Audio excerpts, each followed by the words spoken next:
Donald Trump just dropped a line that has London's mayor scrambling and even dragging the royal family into the spotlight.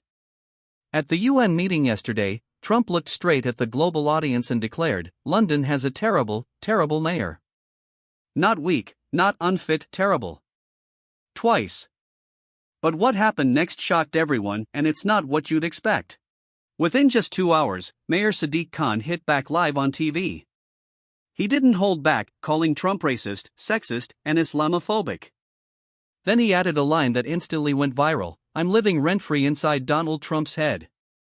I think I've got squatters' rights." Sounds witty, right? But here's the twist: while Khan was cracking jokes about mental real estate, actual Londoners started demanding something far more serious. Thousands of citizens flooded social media, demanding that King Charles strip Khan of his knighthood, not suspend it, but strip it entirely. Think about that. How often do you see ordinary Brits asking their monarch to punish their own elected mayor? Almost never. And Khan's reaction only added fuel to the fire.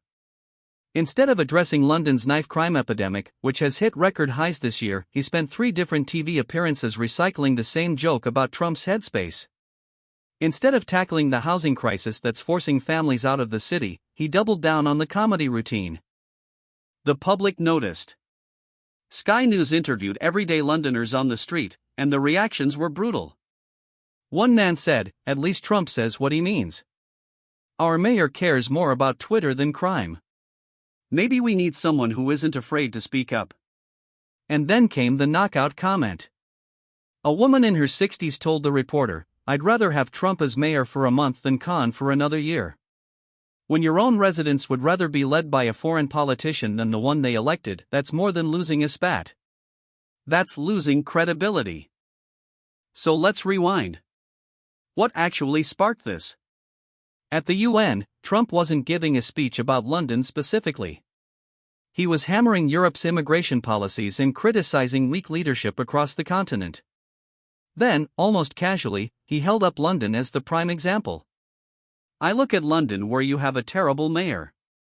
"Terrible, terrible mayor," Trump said, with that signature tone of certainty and dismissal.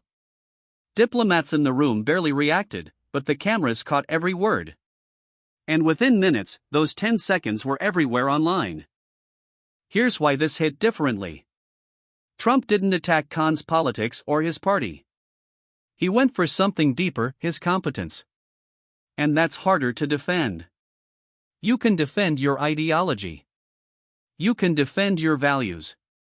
But proving you're capable at the most basic level? That's where it stings. And Khan's response? It didn't help. Instead of citing London's achievements, he mocked Trump. Instead of data on crime reduction, he made jokes. Instead of defending his record, he attacked Trump's personality.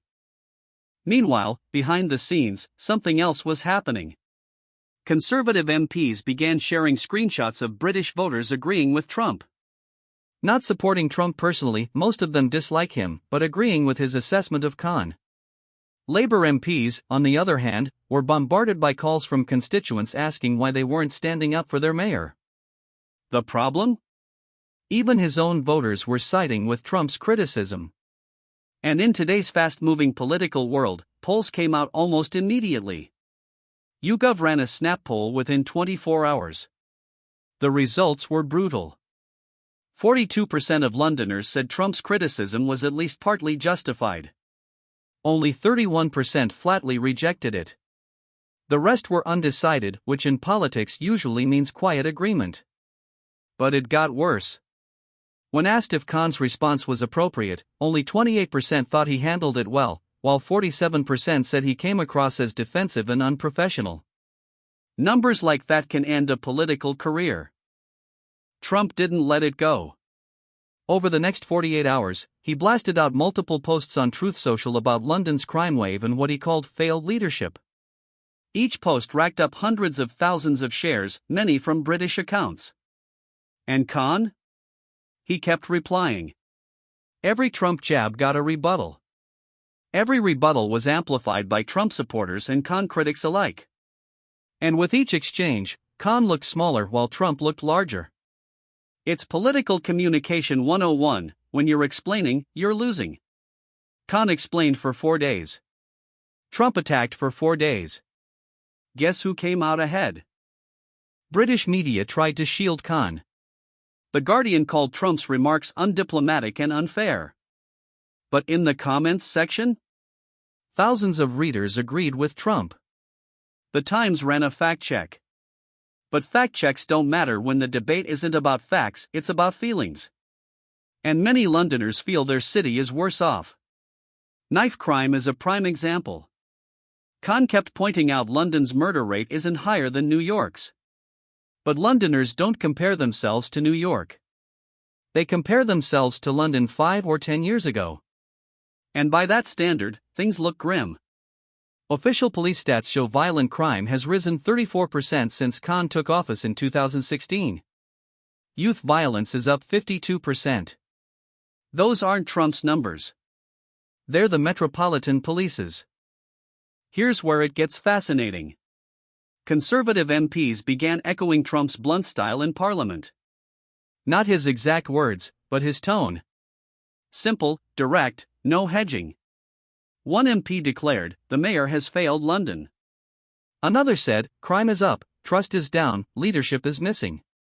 Just 6 months ago, those same politicians were warning that Trump was a danger to democracy.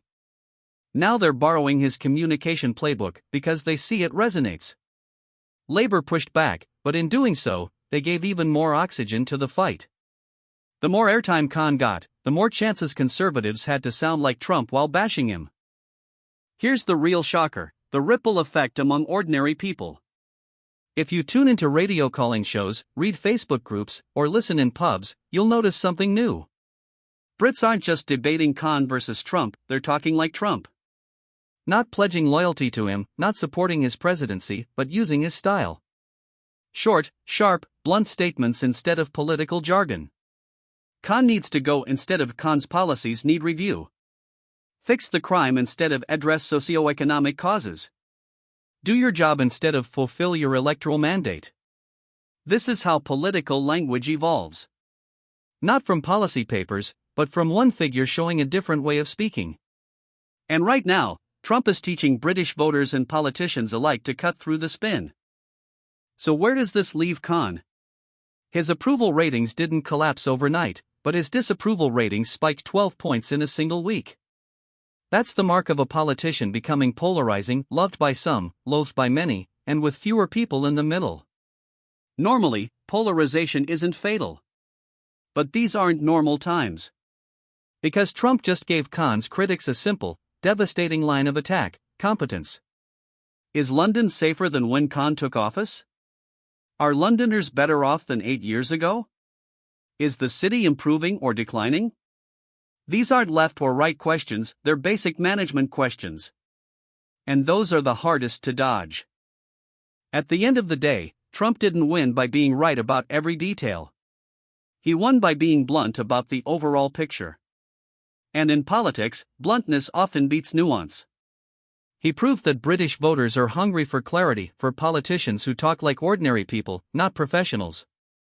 And until the UK's leaders figure that out, they'll keep losing ground to outsiders like Trump, who already cracked the code. But here's the real question: what happens when a British politician takes Trump's style and applies it to Britain's problems? Someone who understands the system, but talks directly, without spin? That's the kind of figure who could change everything. Because this isn't just about Trump versus Khan. It's about how politics itself is evolving. And it shows us one uncomfortable truth: in today's world, clear communication is power. So what do you think? Is this just a clash between two men or the start of something much bigger in global politics? Drop your thoughts below. And if this breakdown opened your eyes to how political messaging really works, hit that like button and share it, because when foreign leaders can shape domestic conversations, that's when history gets rewritten in real time. Let us know your thoughts in the comments below. Don't forget to like this video, subscribe to our channel for more in-depth political commentary, and hit that notification bell so you don't miss our next deep dive into the world of power and politics. Thanks for watching.